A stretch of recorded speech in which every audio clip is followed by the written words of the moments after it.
नमस्कार दोस्तों, एक बार फिर स्वागत है आपके अपने channel the extreme car garage में। एक बार फिर आपका भाई विवान अरोरा एक बार फिर पेश है आपके सामने एक नई वीडियो के साथ। थंबनेल में आपने चेक ही कर लिया होगा कि आज की हमारी वीडियो किस विषय पे होने वाली है। जी दोस्तों, आज आप बात करेंगे सबसे इंपॉर्टेंट टॉपिक जो कि होने वाला है ब्रीजा और विक्टोरियस के ऊपर, क्योंकि आजकल मार्केट में मैंने देखा है कि बहुत सारा कंपेरिजन और बहुत सारे वीडियो में कंपेरिजन चल रहा है कि क्या हमें ब्रीजा लेनी चाहिए, क्या हमें विक्टोरियस लेनी चाहिए। अगर हम ब्रीजा की बुकिंग करा रहे हैं तो क्या हम उसको कैंसिल करके विक्टोरियस की बुकिंग करा दे, और क्या विक्टोरियस का कंपैरिजन ब्रीजा से करना सही होगा या फिर विक्टोरियस का कंपैरिजन मारुति की ग्रैंड विटारा से किया जाना चाहिए। इन सभी पॉइंट्स के ऊपर बात करेंगे। साथ ही साथ ये भी देखेंगे कि प्राइस सेगमेंट वाइज ब्रीजा और विक्टोरियस का क्या कोई कंपैरिजन है, या फिर विक्टोरियस या ग्रैंड विटारा का कोई कंपैरिजन है, और या फिर हम बात करेंगे कि किस प्राइस रेंज में क्या फीचर हमें दोनों गाड़ियां दे रही हैं। तो आज की कंप्लीट वीडियो होने वाली है ब्रीजा और विक्टोरियस के ऊपर कि अगर आप भी ऐसे लोग हैं जो कि ब्रीजा परचेज करना चाह रहे हैं, या आप प्लान कर रहे हैं कि मैं ब्रीजा ना लेके विक्टोरियस कर लूं,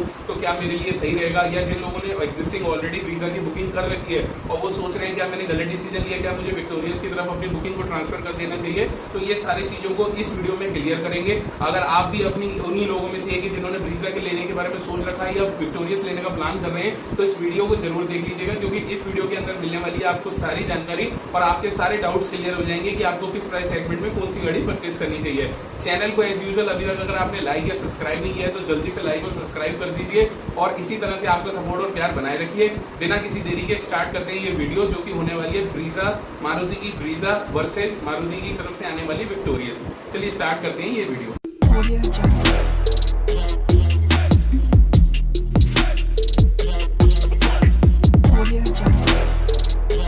तो दोस्तों, सबसे पहले मैं बात करता हूँ मारुति विक्टोरियस की कि मारुति सुजुकी कंपनी ने मारुति विक्टोरियस को क्यों लॉन्च किया।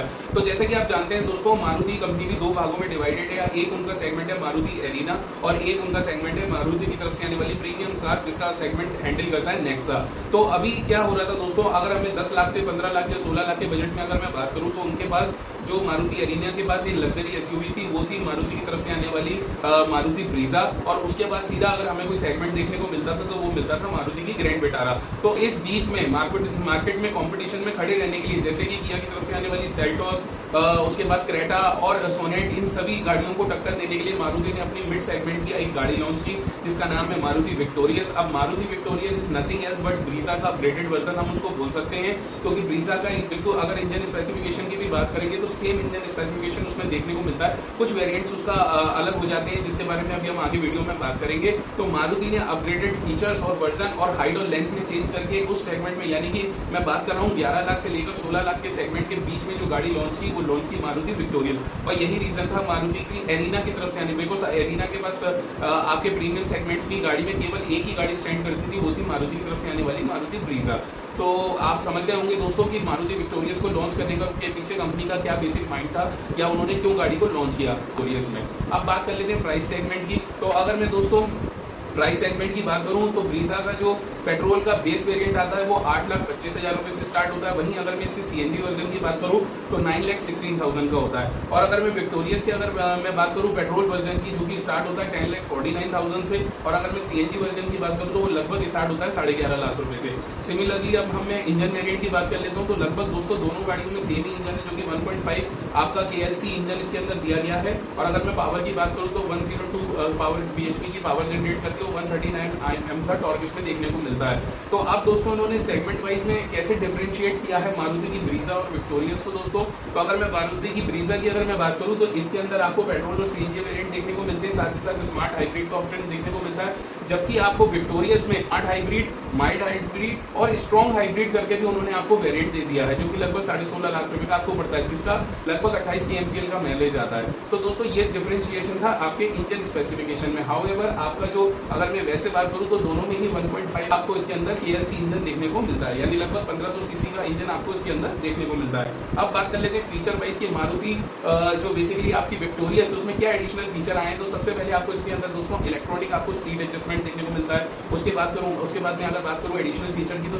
64 कलर्स की आपको एम्बियंस लाइट देखने को मिलती है। उसके बाद में बात करूँ तो इसके अंदर आपको एडास का लेवल 2 का एडास आपको इसके अंदर देखने को मिलता है, जो कि सिक्योरिटी पर्पज से बहुत ही अच्छा है। डॉल्बी ऑटमॉस की आपको साउंड देखने को इसके अंदर मिलता है। उसके बाद आपको इसके अंदर जेस्चर टेल लाइट ओपनिंग के लिए टेल लाइट जो गेट है आपका उसके लिए आपको जेस्चर कंट्रोल मिलता है दोस्तों, और उसके बाद अंडर माउंटेड सीएनजी मतलब टेक्नोलॉजी आपको इसके अंदर देखने को मिलती है। तो दोस्तों अभी तक मारुति क्लेम कर रही थी, बट उन्होंने फाइनली इसके अंदर इंप्लीमेंट कर दिया कि जिसमें आपको गाड़ी के नीचे सीएनजी की किट जो है देखने को मिलती है। तो आप जिसका जो 430 लीटर का जो बूट स्पेस है वो कंप्लीटली यूटिलाइज कर सकते हैं। अगर बूट लेवल के कंपैरेटिवली मैं बात करूं तो आपको ब्रीजा के अंदर लगभग 330 लीटर का आपको बूट स्पेस देखने को मिलता है, जबकि आपको मारुति विक्टोरियस के अंदर आपको 430 लीटर का आपको बूट स्पेस देखने को मिलता है।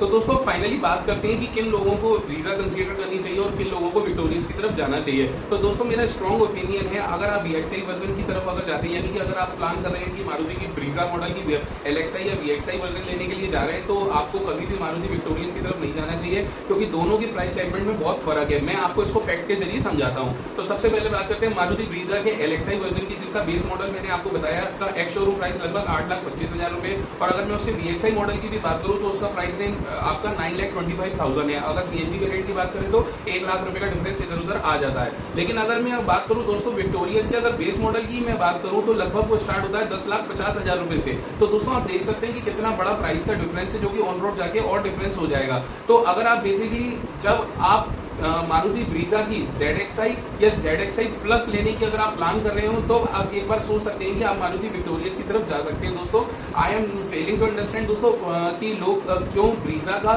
और मारुति की विक्टोरियस का कंपैरिजन कर रहे हैं। दोस्तों दोनों ही गाड़ियां अपनी अपने प्राइस सेगमेंट में आने वाली अलग अलग गाड़ियां हैं। अगर आप रियली में किसी गाड़ी का कंपैरिजन करना चाहते हैं तो मारुति की विक्टोरियस और ग्रैंड विटारा को लेते समय आप एक बार प्राइस का कंपैरिजन कर सकते हैं, क्योंकि उसके प्राइस जैसे कि मैं बात करूँ अगर ग्रैंड विटारा की अगर मैं बेस मॉडल की बात करूँ जिसका एक्स शोरूम प्राइस 10,76,000 रुपीज होता है, अगर मैं बात करूं विक्टोरियस के बेस मॉडल की तो वो स्टार्ट होता है 10,50,000 से। तो सर दोस्तों जब प्राइस रेंज में ज़्यादा डिफरेंस ना हो तब कंपैरिजन बनता है, बट अगर हम बेसिकली ब्रीजा विक्टोरियस के प्राइस रेंज की हम बात करें तो बहुत ही बड़ा एक बिग डिफरेंस आता है। तो मेरा सजेशन दोस्तों यही है, अगर आप बेसिकली मारुति की ब्रीजा का LXI और VXI वर्जन लेने का प्लान कर रहे हैं तो कभी भी आप मारुति विक्टोरियस की तरफ मत जाइए, क्योंकि दोनों में प्राइस सेगमेंट का बहुत ही डिफरेंस है दोस्तों, और प्राइस सेगमेंट के डिफरेंट की वजह से उसमें फीचर्स और सारी सेफ्टी फीचर्स और सभी तरीके के इंटीरियर और एक्सटीरियर चेंजेस आपको देखने को मिलेंगे according to the price which you are paying.